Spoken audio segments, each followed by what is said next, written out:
Hi, good afternoon.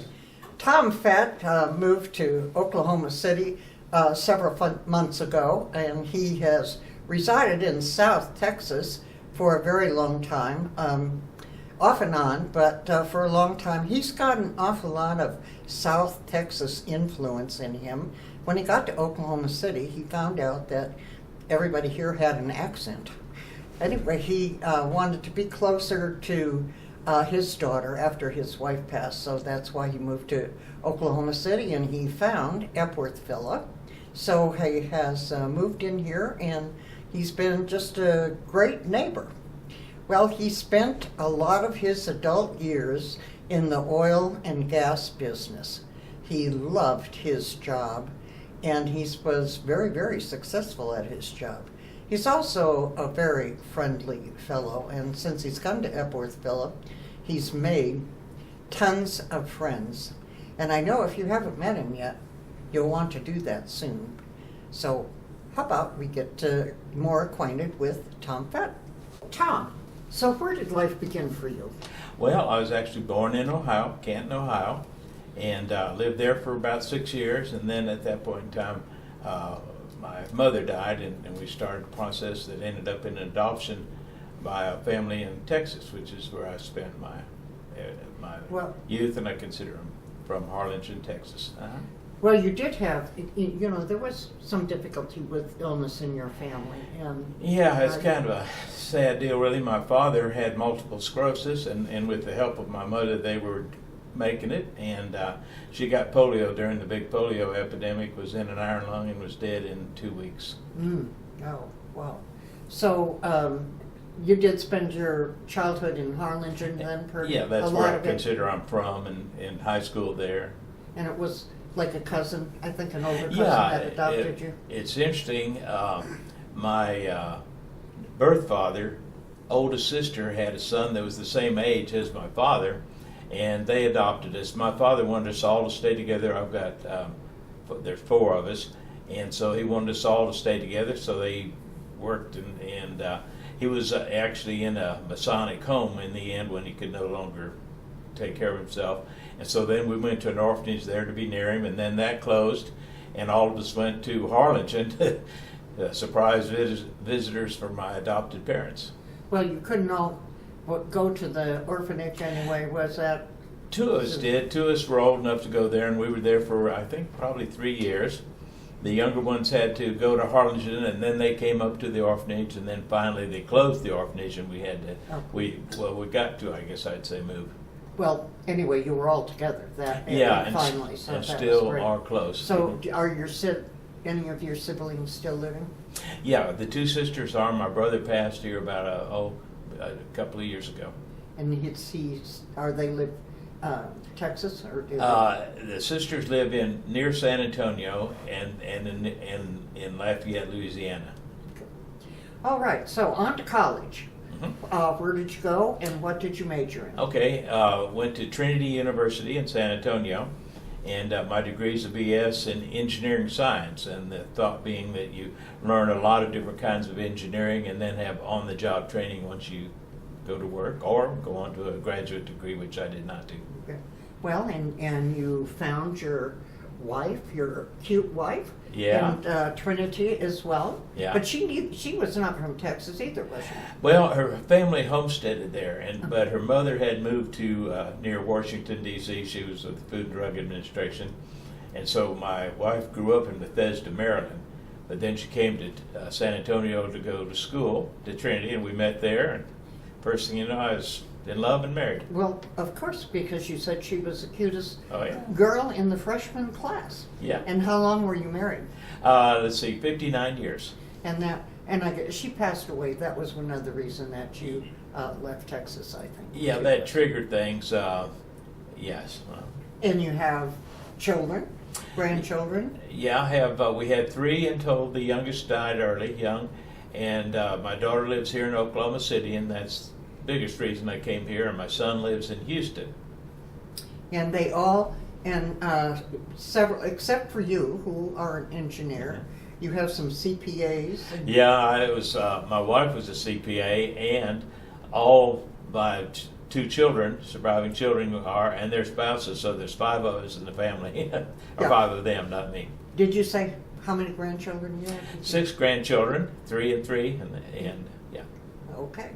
So you had a lifelong career with one company. Tell us about that. Yeah, right out of college, a recruiter came by and said he had a job that never would 2 days be the same, and you'd be your own boss within 6 months. And sure enough, the company was Schlumberger Wireline Services.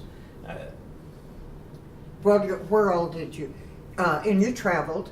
Right, we've traveled extensively, and the first part of my career, while the kids were growing up, we were in various places. In fact, always real close to Highway 77, from the north of Texas to the south of Texas. And then once the kids were grown, we went ahead and accepted overseas assignments and lived in Australia and Saudi Arabia for a couple of years each place. Okay. And how long did you spend in each one of those places? About 2.5 years in each of them. In each yeah. place. Well, when you were stateside, did you work only in Texas, or were you in other?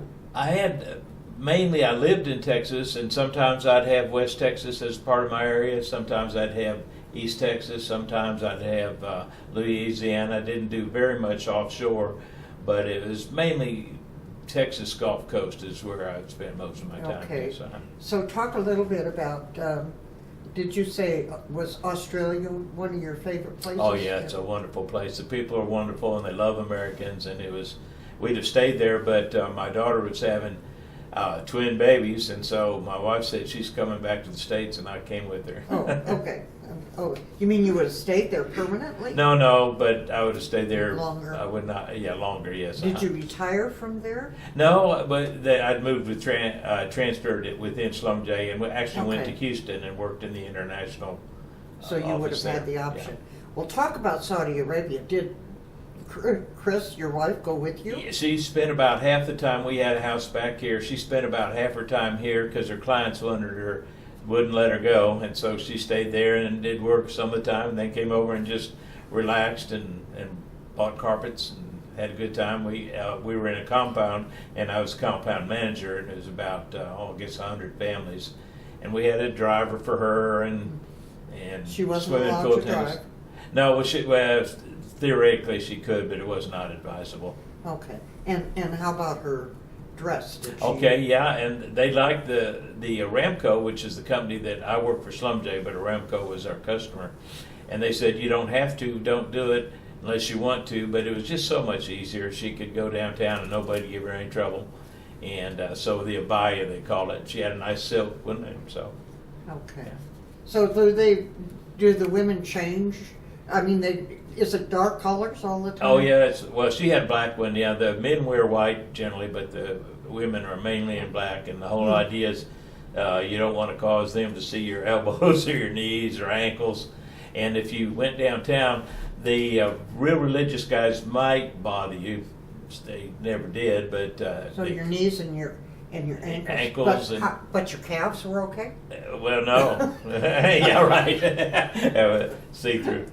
Okay, well, how many years did you work for Schlumberger? Worked for Schlumberger for 32 years and retired in Saudi Arabia at 55. I just decided that was long enough to work for a company. But you didn't really retire.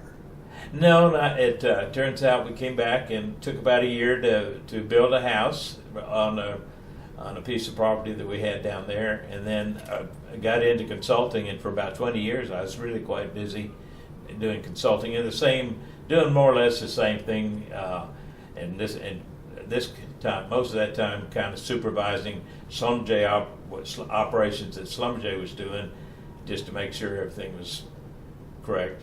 Well, you're considered an expert in dip meters. Yes. Now, would you like to tell us about dip meters? And early on I got interested in that, and a dip meter is a device that lets you see which way the surfaces down there are inclined, which way they're dipping, so that's why they call it a dip meter. And from that you can get a lot of stuff. The primary thing, of course, originally was just structure, where the high places are, and since oil and gas floats upwards, you could see where the accumulations might be. But there's nuances to that. You can actually look at the surface of what they call bedding planes and tell which way a river was flowing, for instance, so you'd know which way to follow to find sand and reservoir. So I was in that field, and they introduced a tool that was kind of a real breakthrough in technology, and it had a lot better resolution. And fortunately for me, at that point in time, there was a big drilling boom in what they called the Austin Chalk. It was one of the original unconventional reservoirs, and the key to it was fracturing. And this tool was just ideally suited for doing that. And so I became the product champion for that. And all this time with Schlumberger, they were real good for letting me go to short courses and field trips and just whatever I wanted to do, especially if it was on the weekend in my time. So even though I'm an engineer, my work at Schlumberger, first work would be what you call petrophysics, just studying the properties of rocks and understanding that, knowing whether there's any oil or gas down there and whether it'll produce. Wow. But yeah, so, and then this particular tool was called a borehole imaging device, and it revolutionized that and really was the kind of the beginning of this big unconventional horizontal drilling boom that's going strong to this day. So does that, so it's easier to detect deeper? Well, it actually finer details. We can see things all the way down to a centimeter. Okay. So most of the other tools require about 2 foot of interval to make a good reading. Well, you have written materials. I don't know, books. You've done some tech things. Yeah, and as you go along, you're learning and trying. And I always like to be a mentor, so I would write papers and give courses, and Schlumberger did a lot of free educational work for our clients, so I was involved with that. And then from time to time, I had the opportunity to go and I've given lectures in London and Tokyo and Singapore. Wow. Perth. Okay. So do they call the company and then they send you out? Is that how? We for a pretty good period there, they had an organization within the company that gave schools, some free and some you had to pay for, the client had to pay for, and I was involved with that. So the written materials, tell me what okay, yeah, were they and books so or what? Well, if you put together a presentation, it's pretty easy to make and these would be technical but not peer reviewed. They'd just be for internal use. So, and I wrote, oh gosh, I don't know, 20 or 30 probably. But then after I left Schlumberger, I was still involved, and I've contributed to kind of textbooks on what they call deep water sedimentation. Generally, we used to think that it took a river or a lake or something like that, something on the surface, to have sand, which would be reservoir. Well, they figured out that you could get reservoir-type rocks out in very deep water, even 2,000 or 3,000 foot of water. And so this is called deep water sedimentation, and turbidites is another name for it.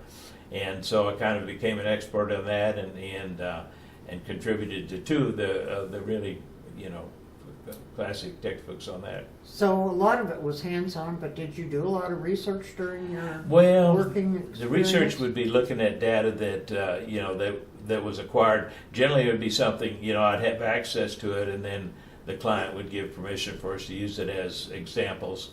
A lot of pictures, it's a visual tool, and so visual examples are very important for it. Yeah.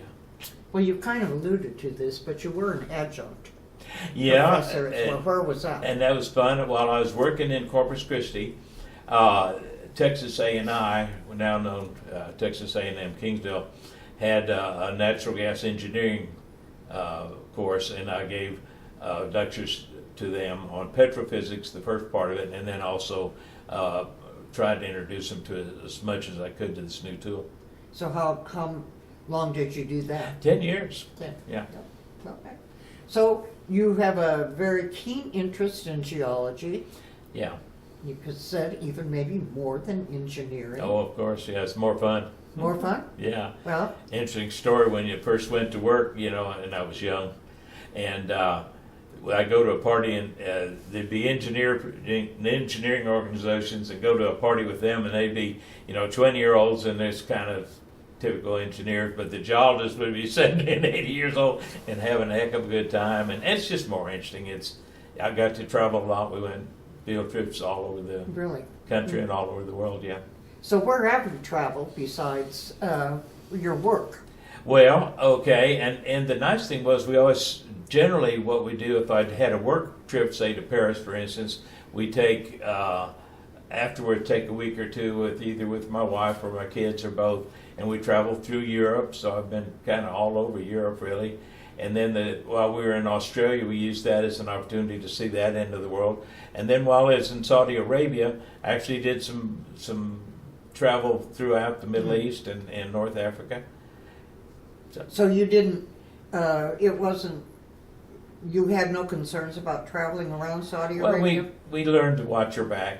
I used to, for about 10 years, I'd drive down to Mexico with a friend and we'd camp out. And then he and I would go and meet my wife at a hotel, say, somewhere in Mexico. So if you learn to get along camping out in Mexico, you learn how to watch your back and Really? just make sure you don't get into a bad situation. So you can prevent that. It's a Right. preventative thing, which is not difficult. No, I would not do that anymore. In Mexico, Okay. it's more difficult now. Okay. But yeah. You consider yourself a history buff. Yeah, that's my enjoyment. That's what I watch on TV, just ancient history mainly, but World War II interests me. Okay, all right. So you you came to Epworth and you found a good place to live. Yes. You're a great neighbor. Well, thank and you. what do you like about Epworth? Oh, I just like the people, and it's a new experience, a new phase of my life, and maybe it came a little earlier than I would have preferred, but when my wife passed, needed to be closer here to my family, and it's been a good decision. It was a hard decision, and I still have a house in San Antonio, and so if I Well, you want, I have go more back. than one, don't you? Well, yeah, I have a rent house that the renter takes care of the house. Oh, the big house. Yeah. Mhm. Okay. Anything on your bucket list? Well, unfortunately, I would have loved to go to the savannah in Africa, but that didn't happen. And it probably won't. But I like to travel, and I get less and less wanting to fly distances. But cruises here, and I just got back from one on the Danube with my grandson. Oh, yeah? And so and Was that for a few days or what? yeah, it was a 10-day trip. Yeah. Yeah. It was interesting. And did you have a lot of stops in the way? Or? Yeah, every night you'd spend the night, we started in a town in Germany and went to Vienna and then ended up in Budapest, yeah. Okay. So you So- have any other trips planned? Not, I'd love to do a few more, but I'm just kind of, I was going to take each of my grandchildren on one, but that gets harder and harder as they get married and Yeah, others are involved, they so. have their yeah. own, and especially after they have their own kids and have to take them to Exactly. games and practices and all that sort Uh-huh. of thing. Well, you've had an interesting life. I have. And you Been blessed. have said that you enjoyed your job very much, and you certainly have always a smile on your face. Well, Pretty yeah, much why always not? a smile on your face. And we're glad to have you as a neighbor. Well, thank you. And thank you for telling your story. Sure, thank you.